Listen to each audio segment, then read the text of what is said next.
Good evening, everyone, and welcome to the Redwood Library in Athenæum. My name is Benedict Lecca, the Executive Director, your friendly librarian. We are pleased to welcome back the ever-popular Music Appreciation Series with Dr. Edward Markward, and we thank our generous sponsor of the series, the Jarzombeck family, Mark Jarzombeck and Michelle Drum, who's just recently joined our board, as it happens. For those of you who are new to the series, you're in for a treat. Dr. Markward is the conductor of the Chamber Orchestra of Barrington at St. John's, and he is all-knowing in the jungle that is classical music. He is the surest guide, so we're thrilled to have him. Tonight, Dr. Markward will be presenting Johannes Brahms' A Requiem for the Living. So I want to thank all of you watching, and certainly I want to thank Dr. Markward for speaking with us this evening. Good evening, everyone. Benedict, maybe we should change this to Markward in the Jungle. That would be a good title, don't you think? Happy to have you all here. I'm going to begin with a quote from the great choral guru and great conductor Robert Shaw, the late Robert Shaw, who, if you are interested in seeing how these great masterpieces, which we're discussing this year, are prepared, Mr. Shaw on YouTube has a series that he did several years ago. It is called Preparing a Masterpiece. And Brahms ein deutsches Requiem, or the German Requiem, is one of those pieces that he prepares with about 200 singers. So you're in on the rehearsals of preparing these masterworks, and then there is a performance at Carnegie Hall with the Orchestra of St. Luke's. So the quote from Mr. Shaw that I begin with: the reason great composers or compositions last, the reason their product lasts is because it reaches. It goes farther. And what passes for popular music is so short of shaddy in its importance that the people have to change it every 3 or 4 weeks. They have to get a new tune. Popular music helps you to forget, and great music helps you to remember. Whether you agree or disagree with Mr. Shaw's assessment of what popular music is, I think that you can probably agree with me that the last part of that statement is absolutely true. It helps you to remember not only the music, but events that took place while you were performing this music or listening to this music. We think of the funerals of great personages and how classical music, the great works, are used to celebrate their lives. The reason this is called a human requiem or a requiem for the living was Brahms' idea. He called it a German requiem, and that has to do with the language. It is not a mass, requiem mass, as we have come to know them, which uses the Latin language. The difference being that the Latin requiem is used to accompany the soul to the beyond, and it has to do more with the dead than with the living. This is a departure from the liturgy of the Roman Catholic Mass. Great composers like Mozart, Verdi, Duruflé, Fauré, Berlioz, and others were compelled to set that type of Mass because they were Roman Catholics by faith. So they were sort of compelled to use that particular language, and it became the tradition, and it is still used to some extent today. Certainly the Requiem Mass itself, the text is used, of course. German from the Luther translation of at least the New Testament is what Brahms used, and he chose the texts himself. There are 7 movements to this particular requiem, and it is for the mourners. He chose the text from the Old Testament, the New Testament, and the Apocrypha. The Old Testament and the New Testament and the Apocrypha meant something to Brahms. His choice of the text was personal and did not follow any order other than his own. He ordered it himself and used it for personal means. He was a student of the Bible, at least. He was a professed agnostic, evidence of his sacred music to the contrary. He was a self-professed agnostic, and I'm reminded that perhaps he was like Ralph Vaughan Williams, a hopeful agnostic. The movements start rather darkly, or so we think, and end hopefully or positively, starting in minor keys, like Beethoven's Fifth or Beethoven's Ninth, and ending in major keys, also like Beethoven's Fifth and Beethoven's Ninth. As a matter of fact, there are several homages to Beethoven, if you will, within this Requiem. As you know, Robert Schumann deemed Brahms the successor, the heir apparent to Beethoven, which was an attachment that Brahms personally had trouble with his whole life. Influences on this particular Requiem musically go back to the Baroque and specifically to Bach. If you remember from the last time we met, we talked about Bach's usage of old style composition, i.e. motets, like Palestrina, which Brahms uses even though he uses a modern or romantic vocabulary, modern to that time. And also owing to Bach and Handel and other Baroque composers, much of this Requiem is in the fugal style. And those fugues begin and end in the major keys. Therefore, that is the hopeful part. This rather complicated way of writing becomes the denouement, if you will, of each movement. He was also influenced by Heinrich Schütz. And even Brahms' symphonies, when you listen closely, have a bass line that is derived from the Baroque. In the Baroque period, the bass line determined what we call figured bass. There were numbers under that determined what the harmonies would be above. And Brahms' bass line resembles that greatly, in that we can figure out what the harmonies will be determined by that bass line. He was 32 years old when he began work on this Requiem in earnest in 1865 after the death of his mother.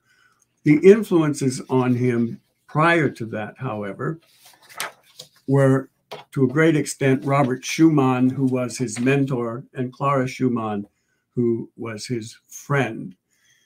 The second movement of this big work, the Requiem, began as part of a symphony dedicated in 1854 to Robert Schumann, who was undergoing mental duress at the time. Schumann died in 1856, at which point Brahms began in earnest to consider writing this Requiem. And then, as I said, after the death of his mother in 1865, he began to actually compose this work. And in April of 1868, all the movements except the fifth movement, which is known as the Mother Movement, and we'll get to that, and I'll explain why in time. Brahms conducted the six movements himself. The conductor, who was scheduled to conduct the orchestra and chorus, backed out because this Requiem, unlike the Roman Catholic Requiem, does not mention Jesus or has no text of Jesus. He is named twice within the movements in this particular Requiem, but no text of his is used. He later added the fifth movement, and because of that text, which we will examine shortly, is called the Mother Movement.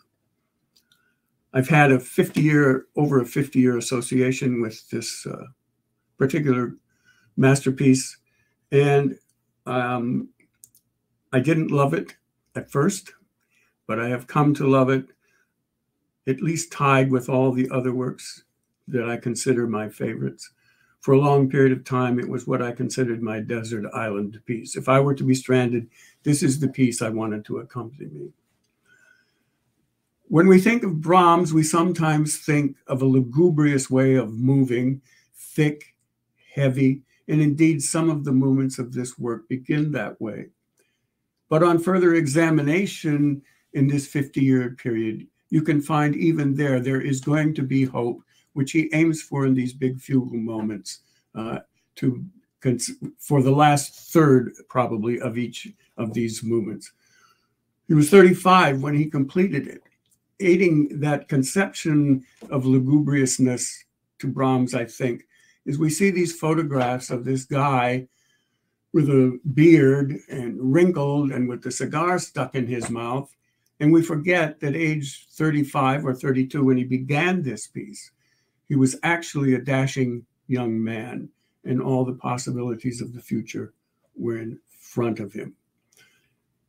As I mentioned, this work is for the living. It's intended to comfort us who are left behind, not to help the souls of the dead on the way, but to help our own soulful thinking.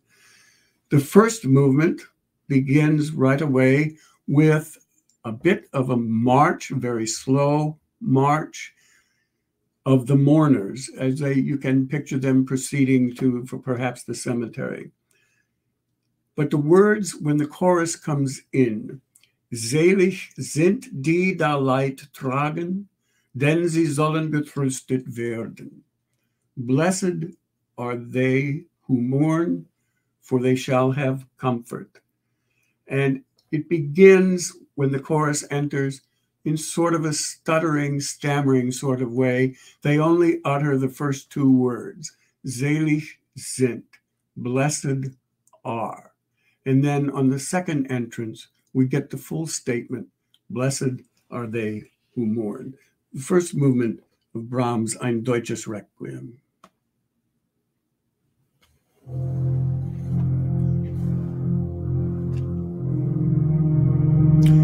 Adding to the darkness, there are no violins in this first movement.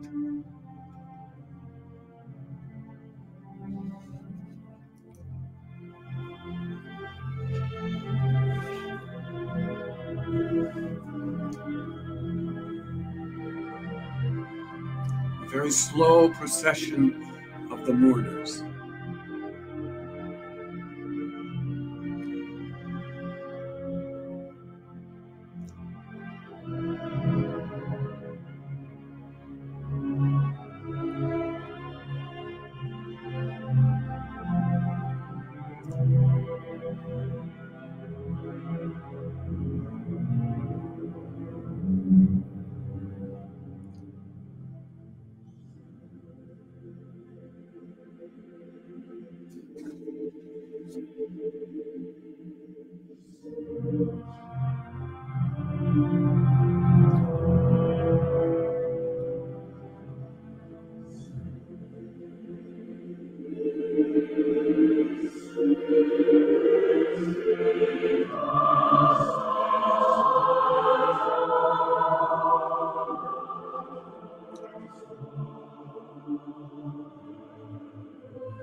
Moving ahead to the next set of text, the tenors come in, if I can hit this right, die mit Tränen sehen, they who sow in tears, sie gehen hin und weinen, they go forth and cry, werden mit Freuden ernten, will with joy reap, bearing their precious seed, and come with joy, bearing their sheaves.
You may recognize the word Freuden from Beethoven's great Ode to Joy, the Schiller poem.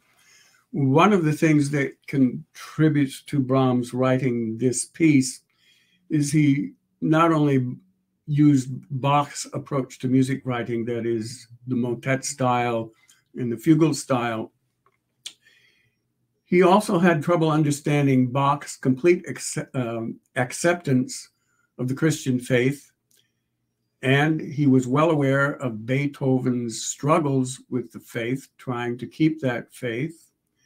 It bothered Brahms, and then he was affected by the approaching Enlightenment, and such as Hölderlin and Schiller and Goethe were the enlightened poets and thought of themselves as Greeks. And Brahms wrestled with these two components of his own life, the Christian side versus the Greek side, throughout his whole life.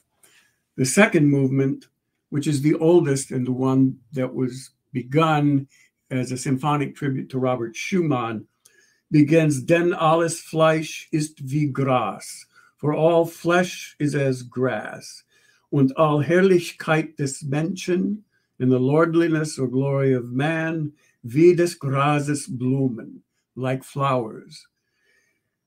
Das Gras ist verdorret, the grass withers, und die Blume abgefallen, and the flower falls. So seid nun geduldig, lieben Brüder, so therefore be patient, dear brothers, bis auf die Zukunft des Herrn, for the coming of the Lord. And then comes this great fugue. And here we go in key from B flat minor. The conversion at the fugue is to B flat major. Here is another march that begins this movement in B flat minor. And again, it's the procession of the mourners, and it's more insistent, more in your face than the rather tender procession that we heard in the first movement.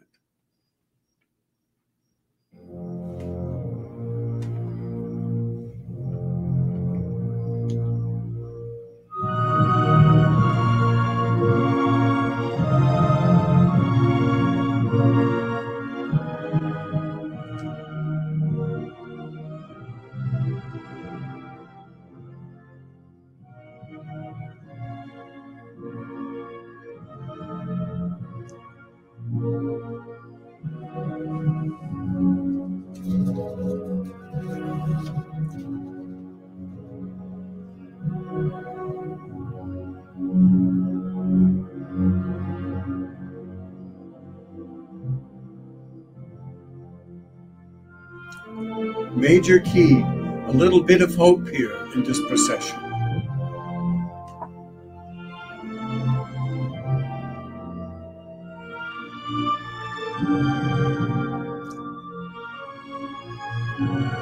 Hear the timpani with the stuttering heartbeat.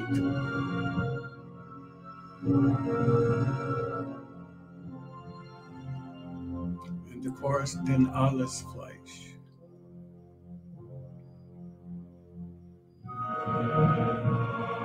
Accompanied by the procession theme in the orchestra.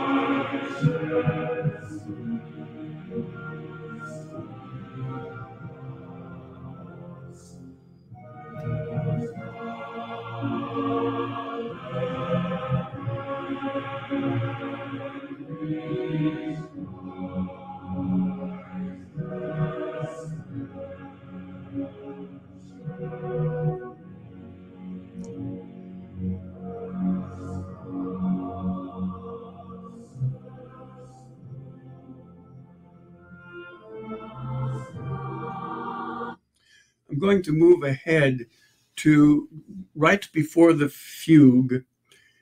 There's a great moment here and a great compositional device. The text is, Aber des Herrn Wort bleibet in Ewigkeit, but the word of the Lord endures forever, or in eternity. And the rhythm that he uses to set this up becomes the rhythm and the tempo of the ensuing fugue which text is Die Erlöseten des Herrn werden wiederkommen. The redeemed of the Lord will come again. Und gen Zion kommen mit Jauchzen, and come to Zion with shouting. And note how he emphasizes the word shouting.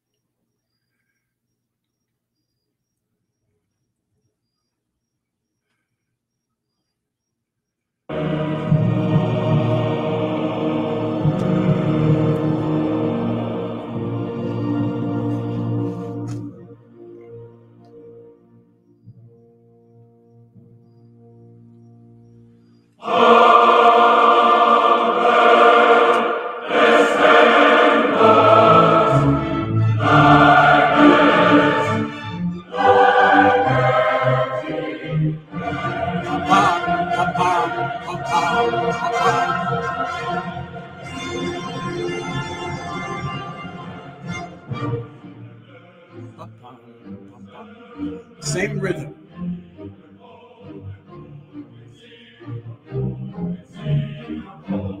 Yelps, shouting, the highest note.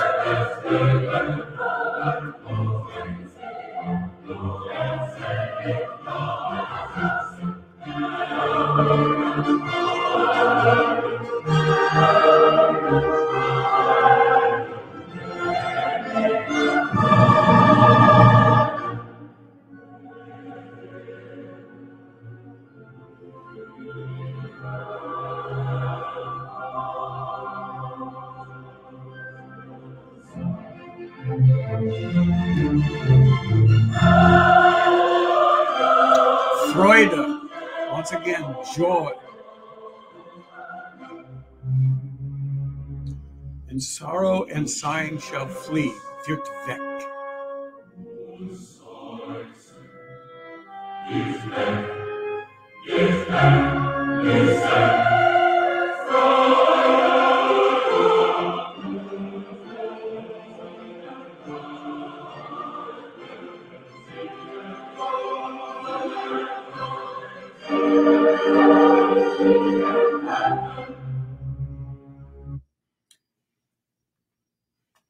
It's quite a movement. It's quite a piece, actually.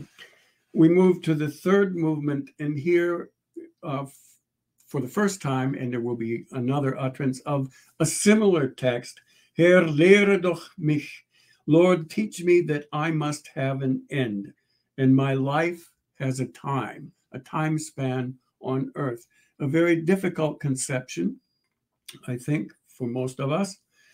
And we must accept this. Behold, my days are but an handbreadth before thee.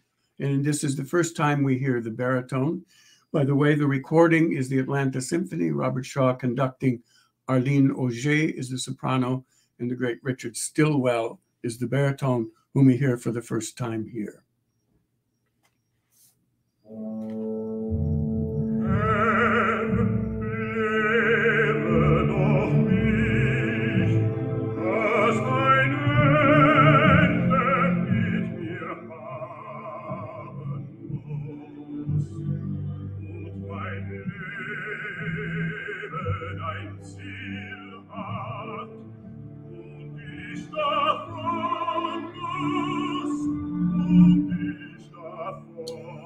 And the choir echoes the baritone's words.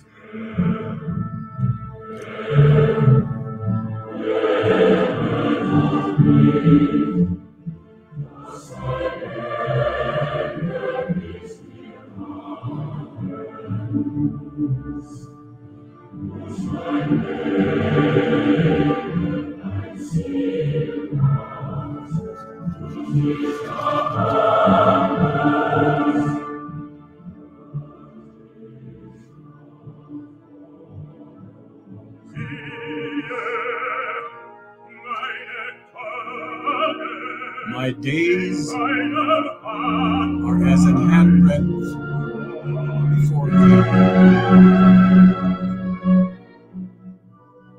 Und meine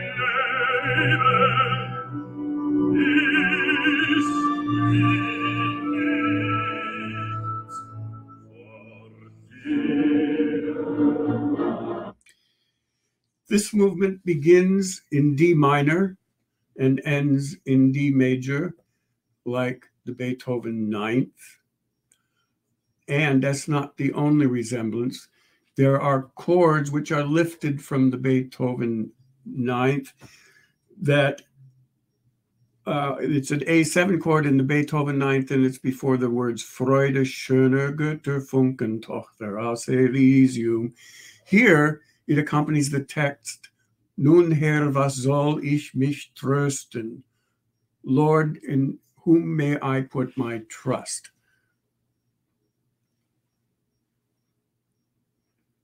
This is a very, very difficult place for the chorus, but it's again a direct homage to Beethoven's nemesis, or to Brahms' nemesis Beethoven.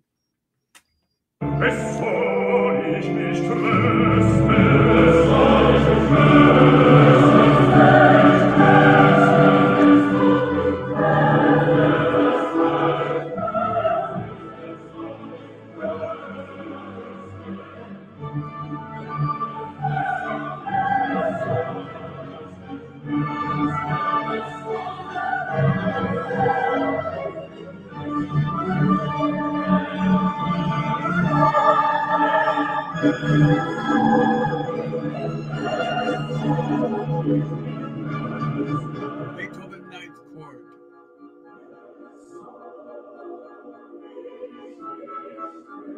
Almost.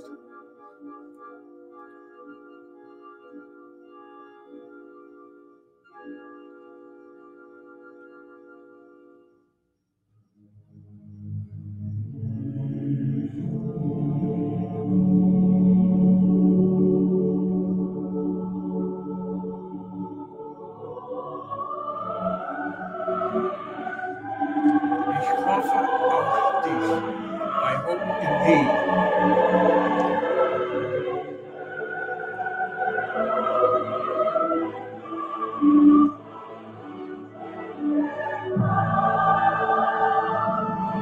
D major fugue.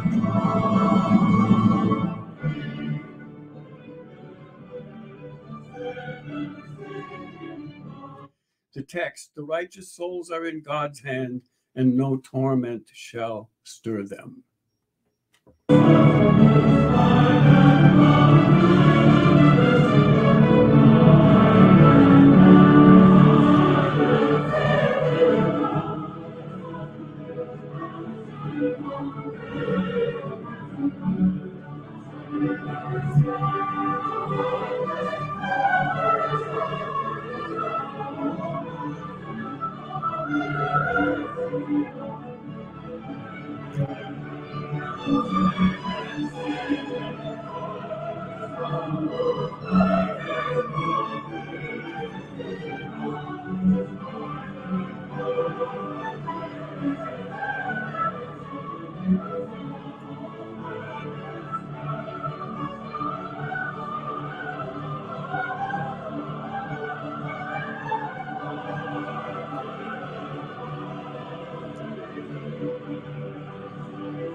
And it goes on for another minute and a half, leaving both the listener and the singer breathless. It's amazing. And if you heard the timpani, and it's hard not to hear the timpani, in the first performance, the timpani that Brahms conducted, the timpanist played so loudly that the entire fugue was wiped out. No one heard it. Also, in that particular movement, the timpanist plays two pitches at once, and that's the first time that that had ever been done. So even though we think of Brahms as a conservative composer, and again, like Bach or Palestrina or Mozart and Haydn, the summation of an age before something else would take place, he could be rather innovative and experimental, if you will. The fourth movement is probably the most famous of all. It is sung by many, many choirs throughout the country and throughout the world. It is Wie lieblich sind deine Wohnungen, Herr Zebaoth. How lovely is thy dwelling place, O Lord of hope. and it is in E flat major throughout. We just ended in D major. And Brahms, again, a student of the Bible as well as the consummate composer, begins this piece on an A flat in the flute and the oboe in a high register. The A flat is a tritone away from D. By that we mean it splits that D scale, if we were to use it, absolutely square in the middle. What Brahms signifies there is that this lovely dwelling place of the Lord is as far removed from earth as we can possibly get musically. Here it is, the fourth movement.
My soul longeth and fainteth for the courts of the Lord. And I misspoke, it's the Lord of Sabbath, Herzebaot.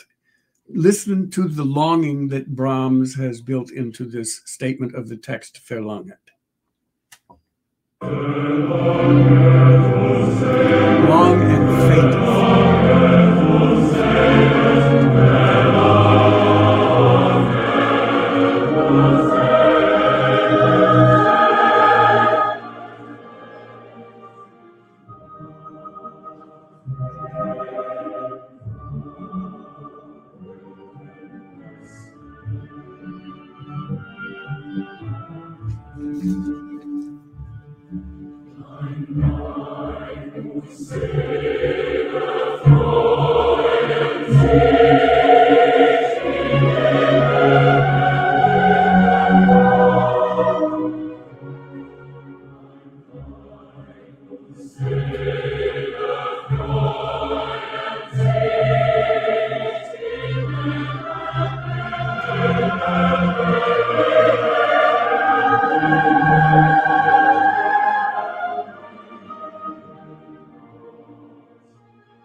Blessed are they that dwell in thy house, they praise you forevermore.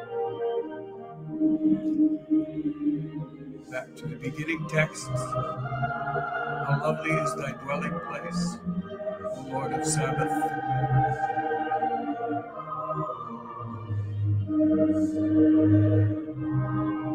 When we get to praise, it just takes off and soars in a cannon.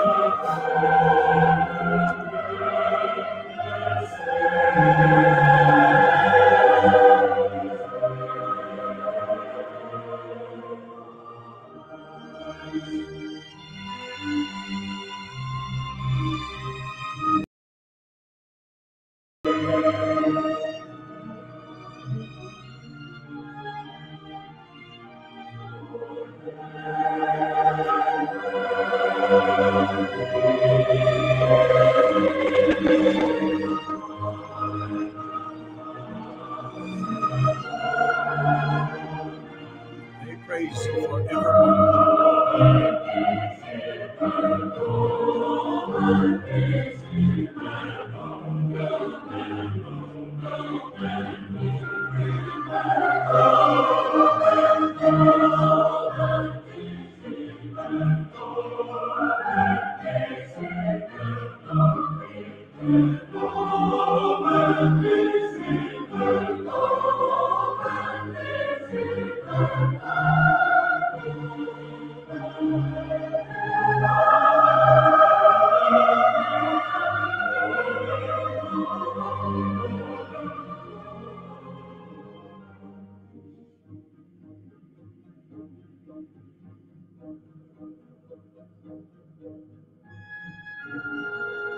Return to the opening statement. How lovely is thy dwelling place.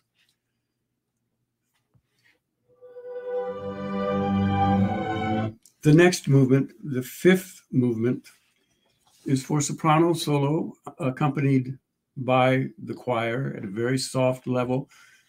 The dynamic of this movement never rises above piano or soft. And it's in G major. It's called the Mother Movement. The text is from John, Isaiah, and Ecclesiasticus, the Apocryphal book. You may have sorrow now, but I shall see you again, and your heart shall rejoice, and your joy no one shall take from you. Behold me, I have had for a little time toil and torment, and now have found great consolation. And this text is so tender. I will console you as one is consoled by his mother.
To clarify the statement I made earlier, when Brahms conducted the first performance and the conductor refused because there were no words of Jesus, remember that this movement was written after the first six had been performed, and indeed there are the words of Jesus here throughout this particular movement.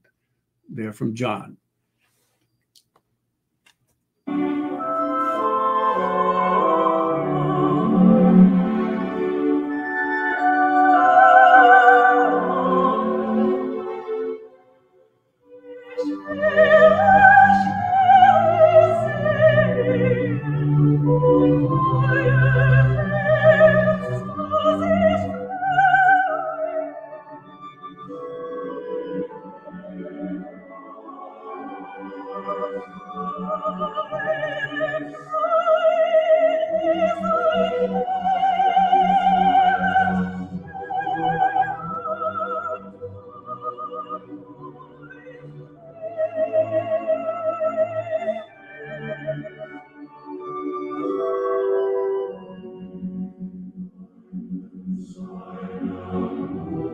As one who's in whose own mother comforts.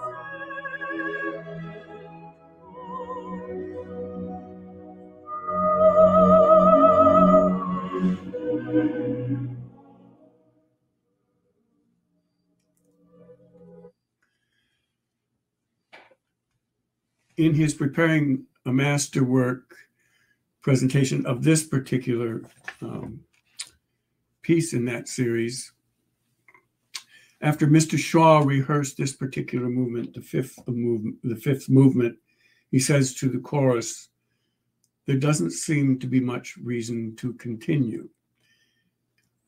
The fifth movement, which he added later, as I have said, seems to me to be the message that Brahms was trying to convey to the listener, that of great comfort. And I believe this movement says that succinctly and beautifully. But we move on to the sixth movement, which is one of the great choral tour de forces of all time. There's a lot going on here. Again, it's a transformation from C minor to C major, and guess what?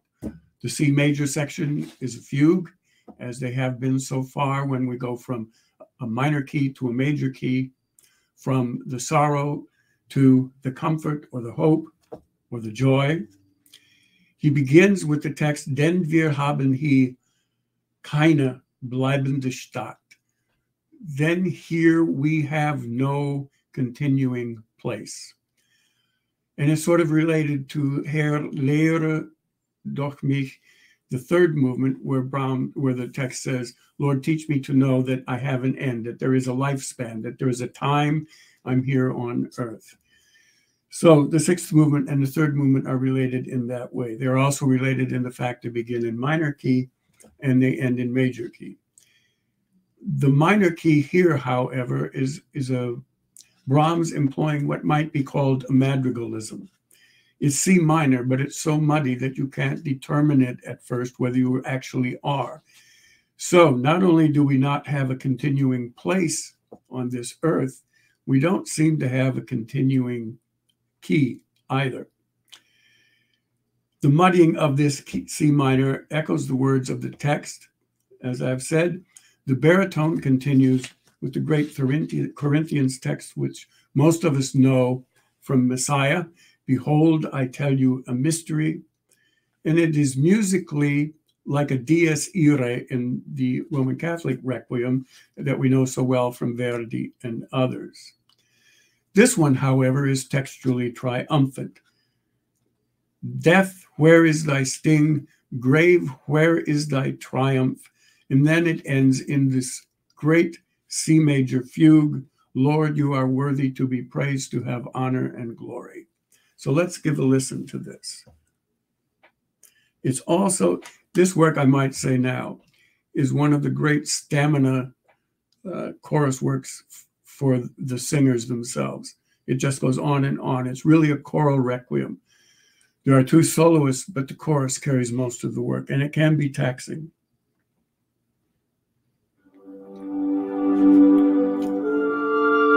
Right away, he muddies the tonal waters.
Behold, I tell you a mystery.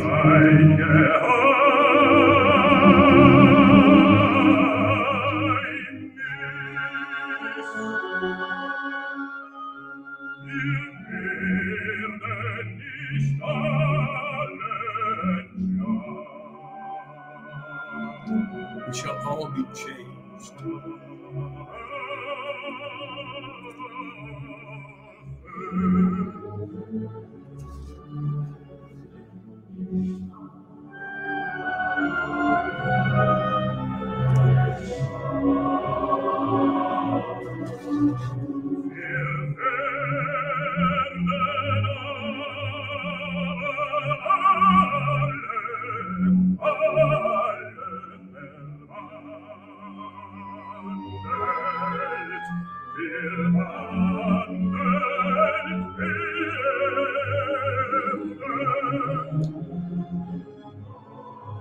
suddenly, in a moment, in the twinkling of an eye, in an Augenblick,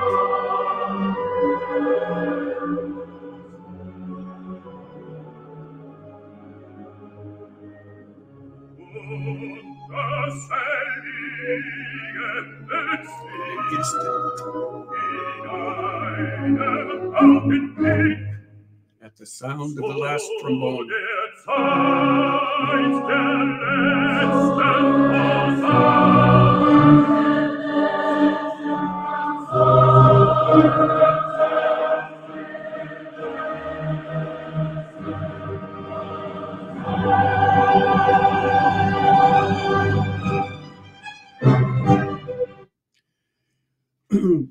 for the trombone shall sound, and the dead shall be raised incorruptible, and we shall be changed.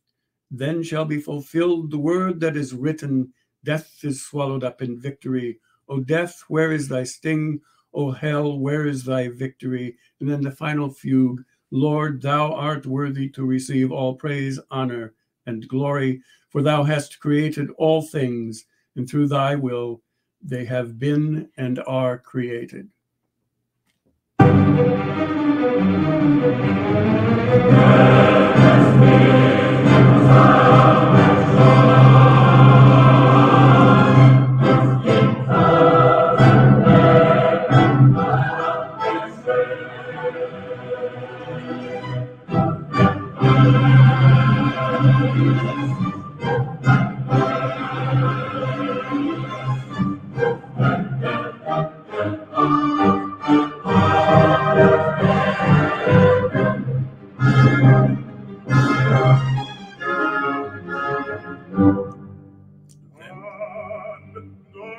What was written will be fulfilled.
Lord, you are worthy.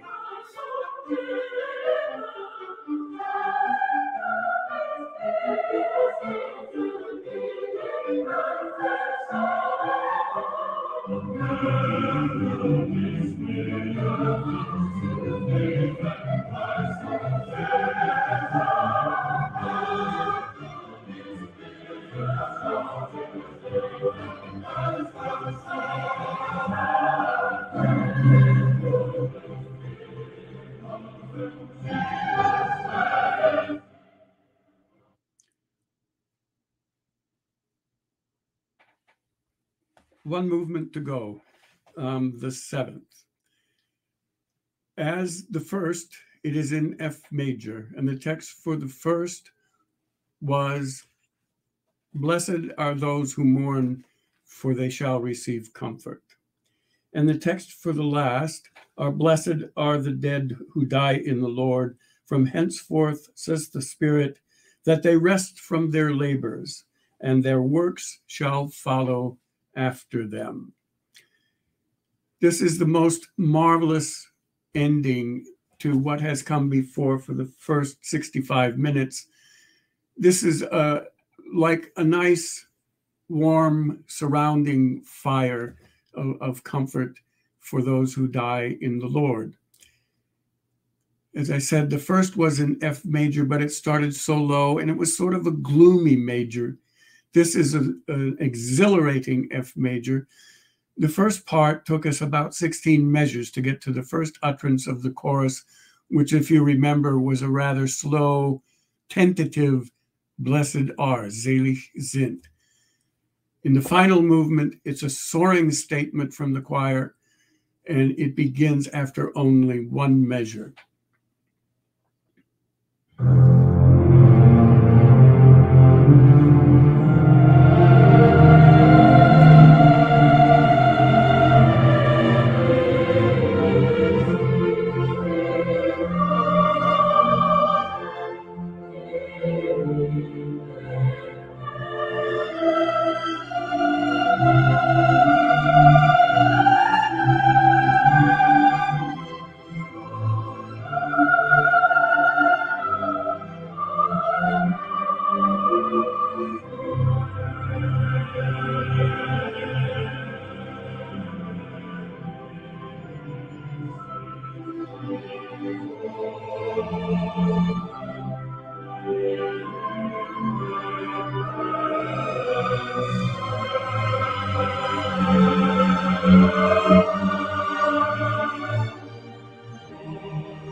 That they rest from their labors.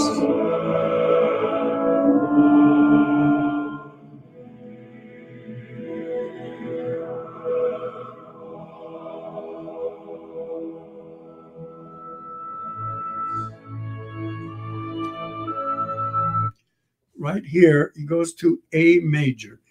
In the same, a similar spot in the first movement, he went to a rich, almost dark D flat major. Mr. Herford, Robert Shaw's teacher, this A major is a higher state of blessedness to match the text of this final movement.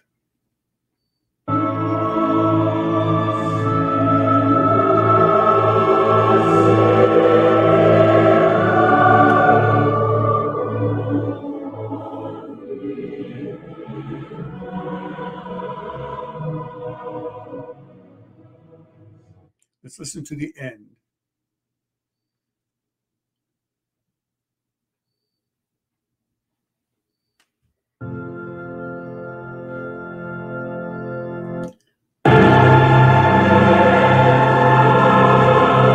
Back to F major, where we began 70 minutes ago.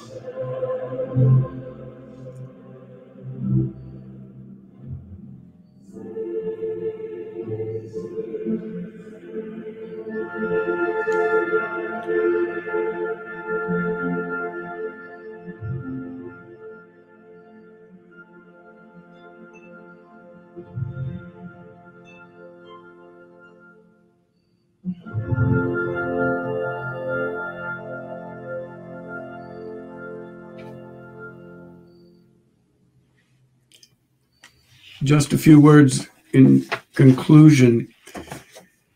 This is the piece that made Brahms' reputation. As we mentioned before, Schumann labeled him the heir apparent to Beethoven, and this was a term that bothered Brahms for his entire life. It shadowed him for that long. It took him from the inception of this Requiem in 1855 until 1876 to write his first symphony in C minor, opus 68. So worried was he to follow in the footsteps of Beethoven, or so reluctant was he to follow in the footsteps of Beethoven. And as we know, Brahms' first was labeled by some to be Beethoven's 10th. And again, in the great C minor symphony number 1, he does indeed pay homage to Beethoven in many places. As I mentioned, this is one of the hardest choral pieces to sing because there's virtually no break for the chorister, and it's filled with such elegant nuance, and it requires stamina, and as I said, virtually no breaks. The theme for Brahms from the beginning of this Requiem is the brevity of mortality and its accompanying doubt, and then to the endurance, as we see in several movements, beginning with the doubt, the mortality, the brevity, and ending with the assurance of some higher power or faith. The immortality to Brahms, and I'm not sure how to interpret this, their work shall follow after them. And you can decide this for yourselves. I've wrestled with it for 50 years. Does this mean that the works go and are never more remembered? They follow us to the grave? Or does it mean that they follow after us and are left as our immortality to those who come after us? Thank you for being here. This is one of the great pieces of the repertoire, and I do encourage you to go to YouTube and watch Mr. Shaw mold a masterpiece. Thank you very much. Do you just want to?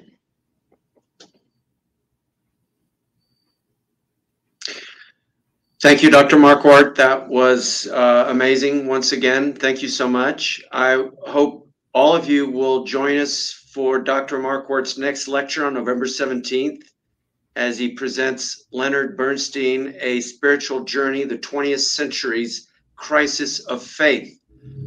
So I invite everyone to look at our website to register. Thank you again to Dr. Markward and to all of you who watched this evening.